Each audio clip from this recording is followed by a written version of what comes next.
Hello, everybody. I am Drew Duncan. You guys are checking me out live on Block 50 Radio. Do not forget that Facebook, Twitter, and Instagram is all at Drew Duncan Radio.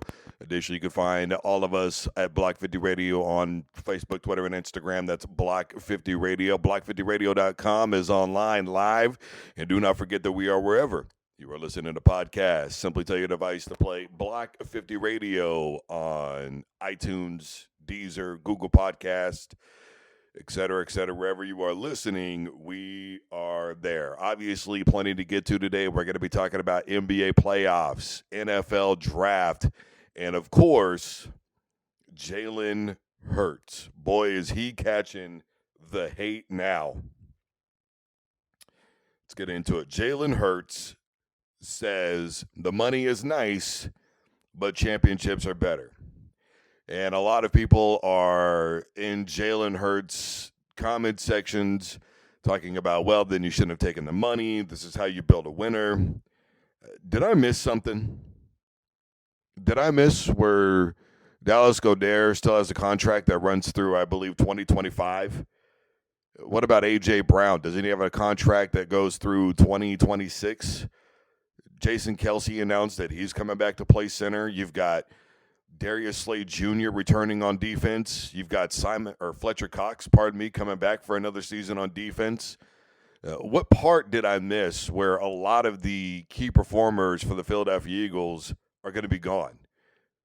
Where did Jalen Hurts getting a payday hurt anybody? A.J. Brown's biggest part of his $100 million contract is going to come on the back end in the last two seasons. I believe 2025, it's going to be $15 million. 2026, it's going to be $30 million.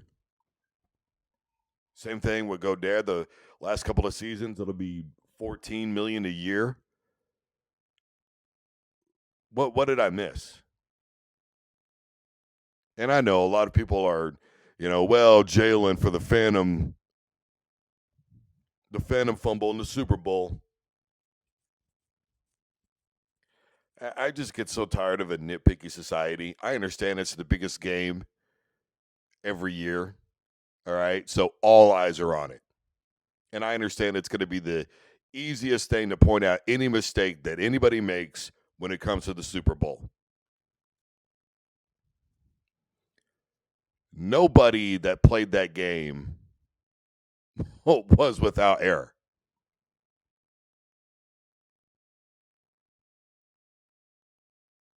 And let's not forget that Philly was still dominating that game. The fact of the matter is that I don't think anybody, including myself, really thought that Philadelphia was going to be good this year. The offensive line isn't the greatest for the Philadelphia Eagles. They finally got some weapons, obviously, to add to what Goedert could do. Defensively, Philly still wasn't that great.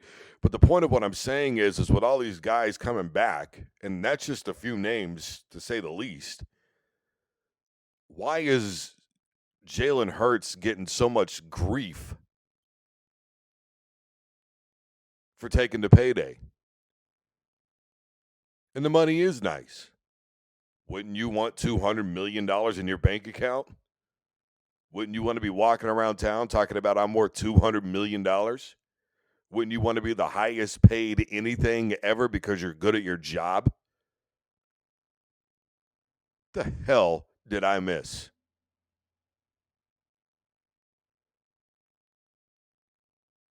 I just don't understand it. And Jalen played a good game for the most part in the Super Bowl, by the way. Patrick Mahomes is kind of getting that John Elway mystique. He's known for comebacks. Weren't they getting obliterated by the Texans in the playoffs? In fact, weren't the Chiefs down at some point in every playoff game, including the Super Bowl, when they beat the 49ers? How many times have the Chiefs been down since they've had Patrick Mahomes and made a comeback? You cannot tell me that it is 100% on Jalen Hurts. You know, the defense still has to play defense.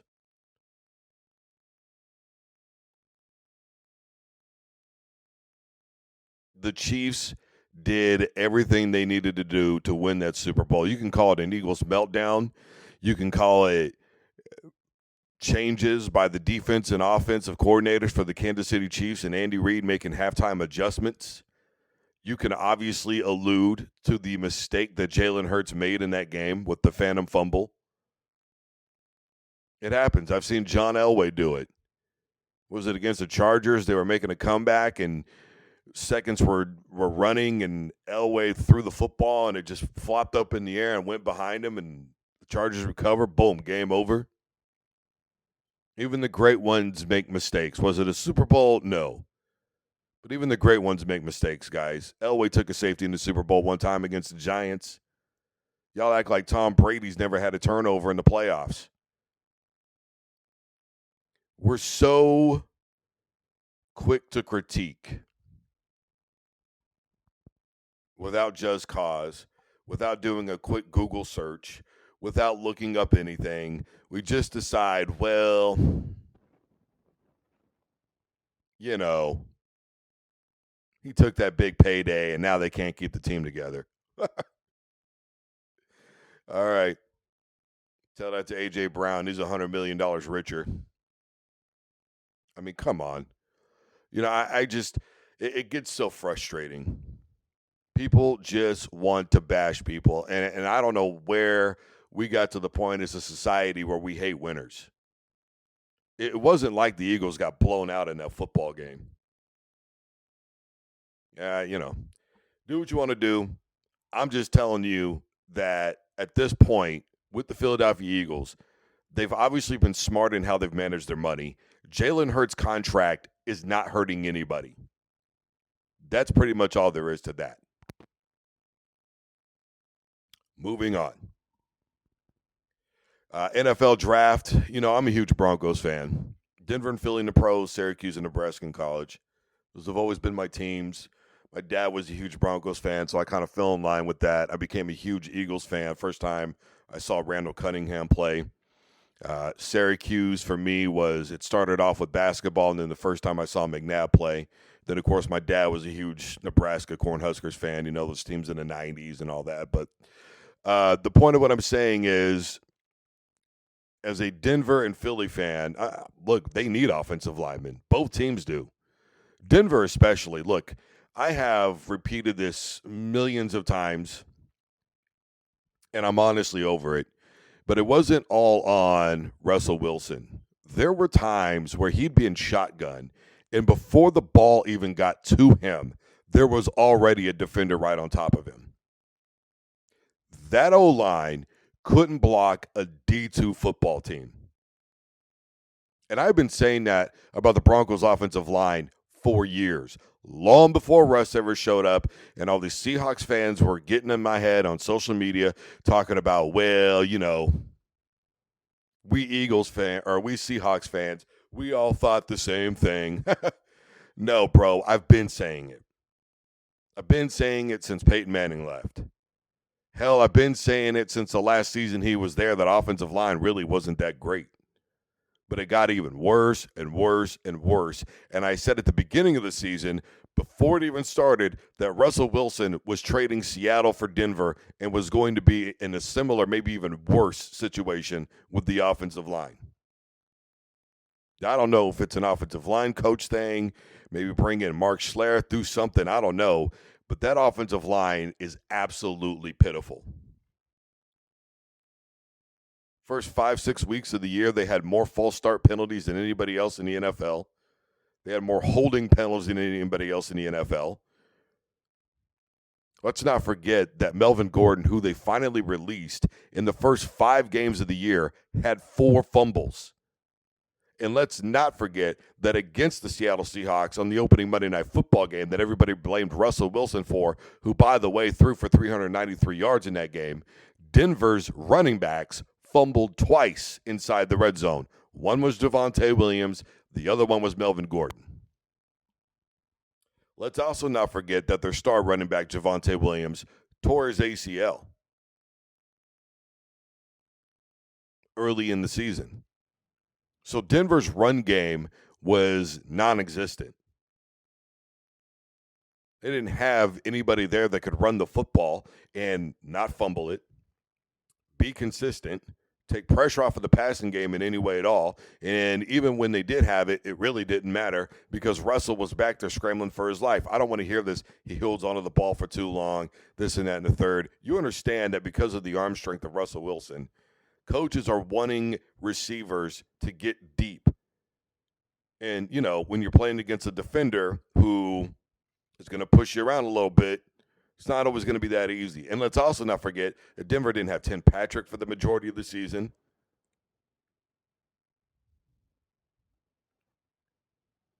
More drop through the first 8 weeks of the NFL season by any receiving corps in the NFL belong to the Denver Broncos. And you're telling me that it is 100% on Russell Wilson? Now, somebody's going to say, well, you just said that the Eagles have a bad offensive line. How did they win games? I'll tell you how they won games. They got a good receiving corps. They have a good enough run game. Jalen Hurts is a lot younger.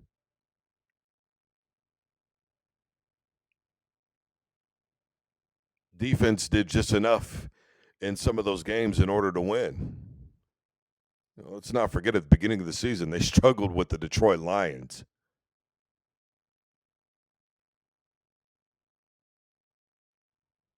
You know, the point of what I'm saying is both teams need an offensive line. Now you've given Jalen Hurts all this money. You've given Russell Wilson all this money. You have to invest in protecting them.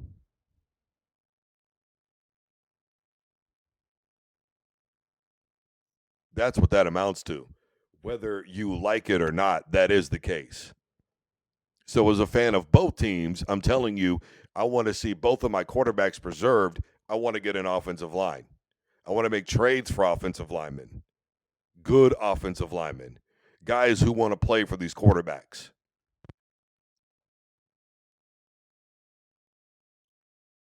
Guys who understand defensive schemes. Offensive linemen are a lot smarter than people give them credit for. Okay, they're not just bashing into people. Defenses are so complex in the NFL now. Bull rushing and stunt plays are just the tip of the iceberg in the different blitz packages that some of these defenses cook up.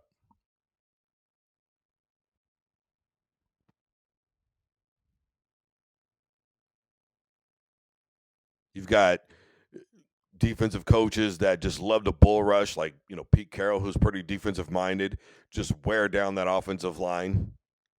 Just keep pounding and pounding and pounding. Takes a lot of cardio to be an offensive lineman. You got to have strong thighs and legs. You got to understand your base. You got to have peripheral vision. You ever heard the lookout? You know, it's when a guy gets by or a lineman and all you can do to the quarterback is yell, "Look out." I wonder how many times that happened for the Denver Broncos this year. I'm just saying, Brody. Denver needs smart, hardworking offensive linemen.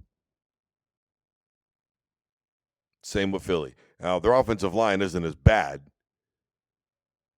I believe that Denver still has the worst offensive line in the NFL. And they don't have the running game to take the pressure off of it. And, you know, Javonte Williams, his timetable is who knows. Maybe go running back.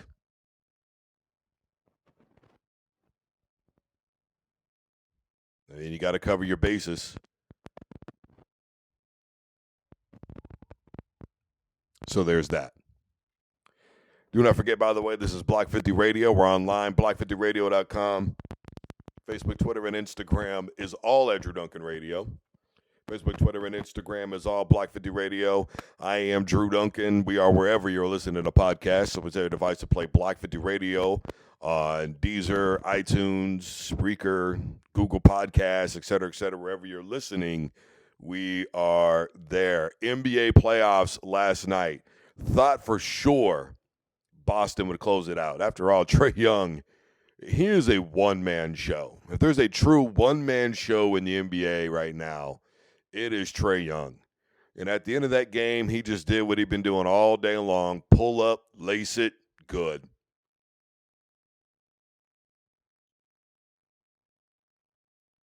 That's all there is to it. Pull up and lace it. You know, the Atlanta Hawks, they rely so much on the three ball. I mean, I think Trae Young shot 13 by himself last night. You live by it, you die by it. That's the old adage. They did just enough. And really, Boston, I think at one point they had a 12-point lead. You can't lock it down in your own backyard. I have been telling people that Boston is suspect. I have been telling people that I think the Philadelphia 76ers are better than the Boston Celtics. I have been telling people that I think that they are better than the Milwaukee Bucks. I don't care what the seed was. I don't care what the records were, especially right now in these playoffs.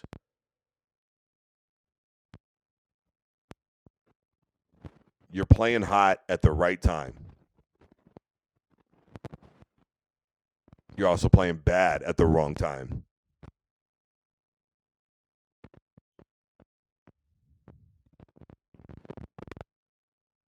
You have a lead like that in the NBA playoffs and you blow it and you give them a chance to take it back to game 6. Now it's in Atlanta.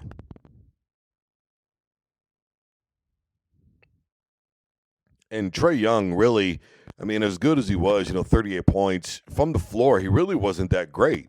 But what else are they going to do? Who else do they have that could just pull up and lace it the way that he can? You need a bucket. Hey, Trae Young, just go up there and take a shot, man. He is the guy in Atlanta. So we'll see what happens. Game 6 back in the ATL. And, as Barkley pointed out, the 76ers are just getting more and more rest, especially with Joel Embiid, the knee, the back. He's getting more time to recover, more time to rest, more time to rehab, whatever he needs to do. You're just giving him more and more time.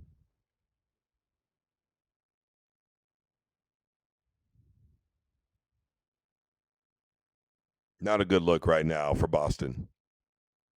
I don't know that Atlanta can contend with Philly in the long run just because of how good they are defensively. But whatever's going to happen with this series, I'm telling you right now, you're wearing yourselves down. Longer games, harder games. Now, of course, the antithesis to that is, look, they're staying in game mode. It'd be easy to catch Philly sleeping on the first game just because they've had so much time to relax. Sleep can go against you. You get a little cold, a little stiff. Takes you a little while to get back in the mode again. So it could work against them, but right now it certainly seems that it's more in their favor than not.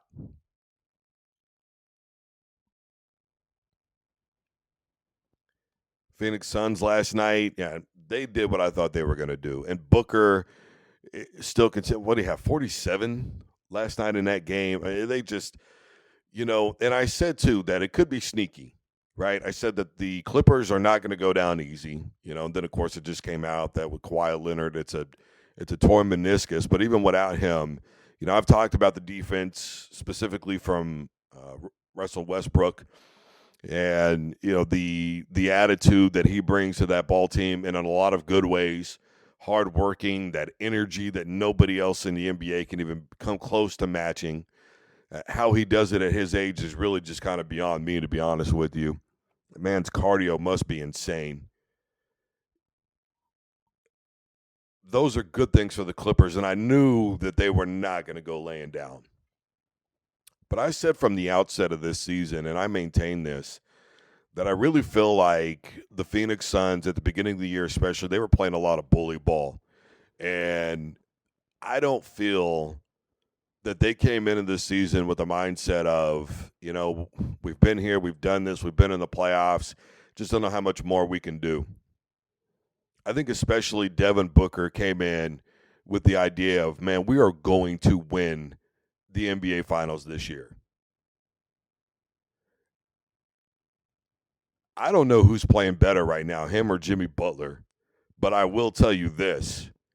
If the Suns were to play the Bulls in the NBA Finals the way these two teams are playing right now, that's going to 7 games. Will it happen? I doubt it. I love Jimmy Butler. I don't think they get past the second round. I certainly don't think they get to the NBA Finals. But I will say this.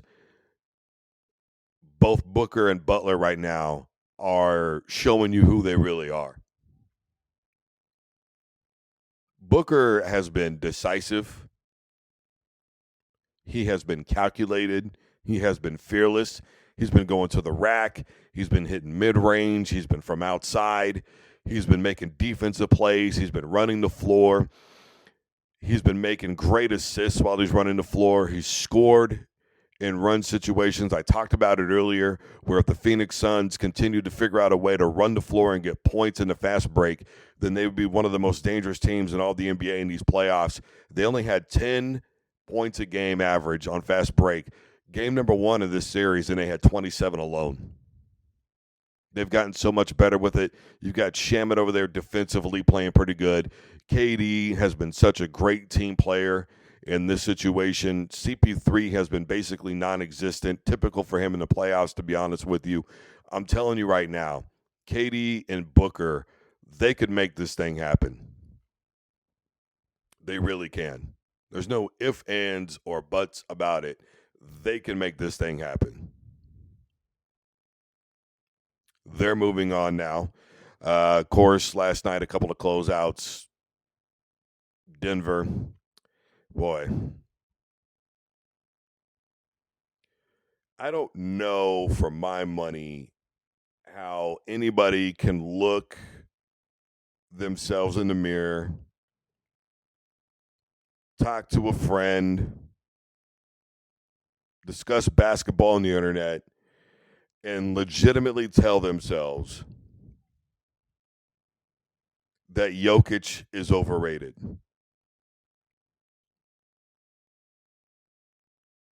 How, bro? I mean, at that point, do you even know basketball? Now, I understand. He only shot 8 from 29 last night. All right. And a lot of that was Jamal Murray, and I'm not taking anything away from him. But he still had 17 boards and 12 assists.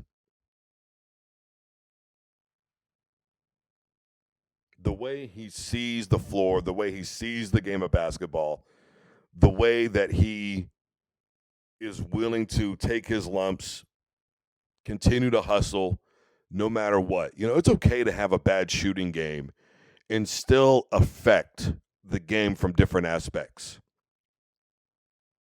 There's nothing wrong with that.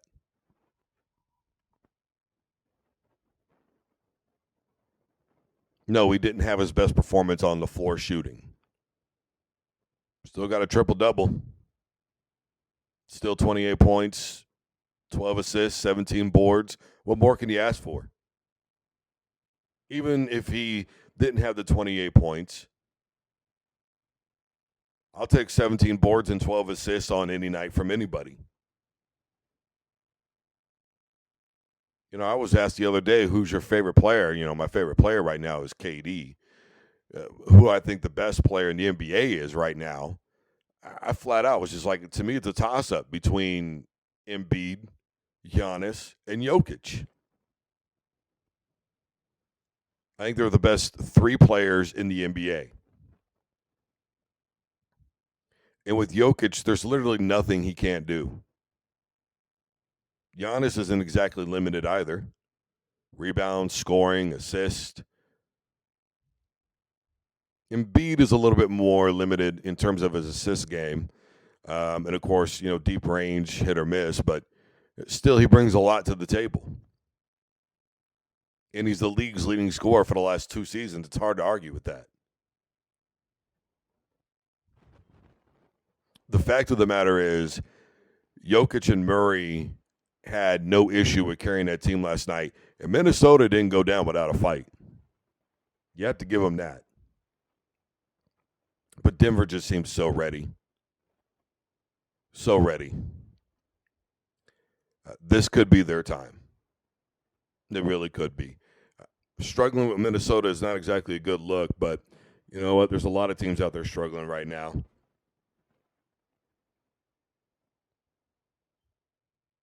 So at this point, do you really get on top of Denver and say, Anyway, moving on. Tonight's games, couple of potential closeouts. You got the Knicks and Cavs. That game's going to be in Cleveland. I actually think the Cavs win tonight. I look for Donovan Mitchell to recover. He's had a couple of really bad games. The Knicks have played so well defensively on him. If he shines tonight and puts up points, they win that game. Lakers and Grizzlies, look.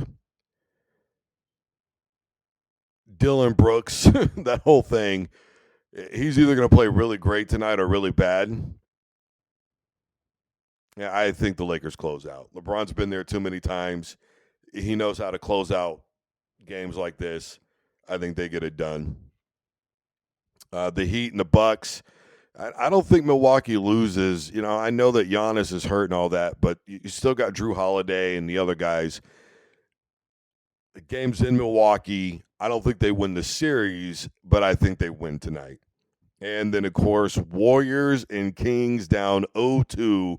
The Warriors spit venom in the face of everybody at home for 2 games straight.